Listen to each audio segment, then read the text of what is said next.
બનાસકાંઠા જિલ્લાના દાંતીવાડા તાલુકાના આકોલી ગામમાં અષાઢી બીજના પાવન દિવસે વિકાસ અને સંસ્કૃતિના સમન્વય સમાન દ્વિઉત્સવ ઉજવાયો હતો।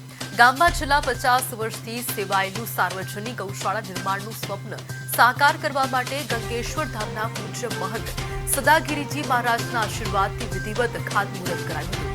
આ ગૌશાળા માટે રબારી સમાજ દ્વારા નિસ્વાર્થ ભાવે જમીનની ફાળવણી કરવામાં આવી છે। આ સાથે જ ગામના બાળકોના ઉજ્જવળ ભવિષ્ય માટે સરપંચ શ્રીમતી ગોમતીબેન ઈશ્વરભાઈ માળી દ્વારા તેમના સ્વખર્ચે નિર્માણ પામનાર આધુનિક ચિલ્ડ્રન પાર્કનું પણ ખાતમુહૂર્ત કરવામાં આવ્યું હતું, જે આગામી 1 વર્ષમાં તૈયાર થઈ જશે।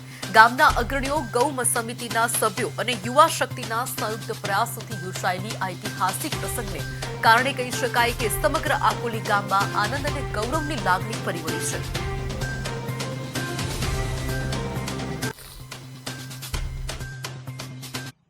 લસિયાભાઈ ખગારાજી રબારી, ગામ આકોલી। આ જગ્યા અમે વર્ષોથી વાડા કરેલા હતા। ગૌશાળા ઈશ્વરભાઈ તરફથી ગૌશાળા બનાવતા હતા, એને આપી દીધી ભેટ ગૌશાળાને, ગૌ માતાની। એ છોકરો માટે રમત માટે અને જે ઉંમરવાળા લોકો છે એમના માટે બેન્ચીસની પણ વ્યવસ્થા કરી છે અને એના માટે સરસ રીતે ગમે અને સરસ બધા સુખીથી રહે અને એના માટે એક ચિલ્ડ્રન પાર્કનું કર્યું છે અને એ બધું ખર્ચ હું ઉઠાવીશ ગોમતીબેન માળી, સરપંચ ગામના।